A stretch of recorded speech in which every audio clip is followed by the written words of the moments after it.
to From Creeping to Preaching. I'm your host, Renee R. White, a proud native Washingtonian, born and raised and still live here in the heart of D.C. I spend many years of my life in this incredible city, and it's not just my home, it's where my story began, and where my passion for uplifting my community, especially the youth. This podcast is a space where we can have real, raw conversations about life, faith, and purpose, all rooted in the experience of someone who has walked these very streets and understands the struggles and the beauty of life in D.C. Hello, listeners. This is Season 2, Episode 6, and I like to call this The Last Straw. The Last Straw. I used to think love meant holding on. No matter how bruised my heart felt, no matter how heavy the silence in my home became, I kept telling myself, maybe this will pass. Maybe he'll finally see me again. But the truth is, it never passed. The late nights came, then I gotta run uptown, or I'm hanging out with the fellas tonight. While I just sat there on the couch, watching TV, and pretending I was checking the clock every minute on the minute. My heart wasn't, it was just clenching every time I saw like a headlight flashing across the window, hoping it was him. But the door, it stayed shut, and I stayed alone. Soon it wasn't just weekends anymore. Weekdays came next. Tuesdays, Wednesdays, even Monday nights. Nights when most people were home unwinding, we were just unraveling. And the women, they never stopped. They didn't care that I was the wife. They didn't care about me, and honestly, some days, neither did he. It was a steady, cruel push.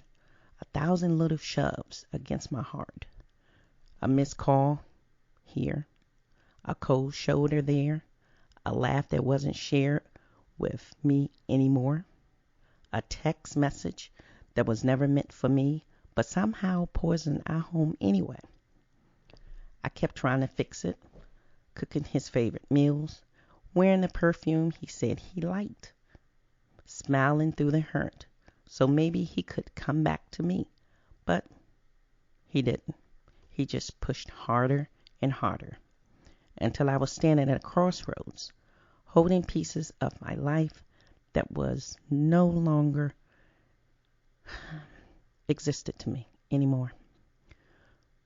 One night, after another broken promise, after another late night turned into early morning without answers, something inside me snapped. But not in a way that made me fall apart. It was a kind of break that sets you free. I looked at my son while he was sleeping so peacefully, his small little chest rising and falling, unaware of the storm outside his dreams. And I realized I couldn't teach him that this was what love looked like. I couldn't raise him to believe a woman should ever accept being an afterthought. I couldn't even raise myself from this grave I was digging with my own hope. So I packed my little piece. And of course, here I go with my trash bags and my boxes again. I grabbed my son's hand and my own heart, and we walked out the door. I didn't have a big dream. I didn't have it all figured out. But I knew I needed a fresh start, and God knows I was deserving for some fresh air. First, we moved back uptown. Then I got an apartment right around the corner, Cypress Creek. A little place, not fancy, but it was mine. It was close near my sisters and friends. People who remember who I was before the pain dimmed my light. That first night in Cypress Creek, the air smelled sweeter. The silence wasn't heavy anymore. It was peaceful. I tucked my son in, kissed his forehead, and for the first time in a long time, I slept without waiting for the door to open, without waiting for love that was never coming back. I choose me.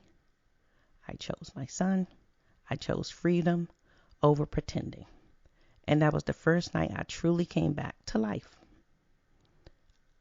I am not where I used to be, and I thank God for that. But I will never forget how I got here.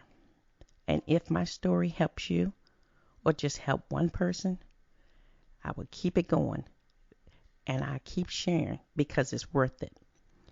Thank you all for listening and for riding with me on this journey. If this episode touched your heart and your spirit, do me a favor.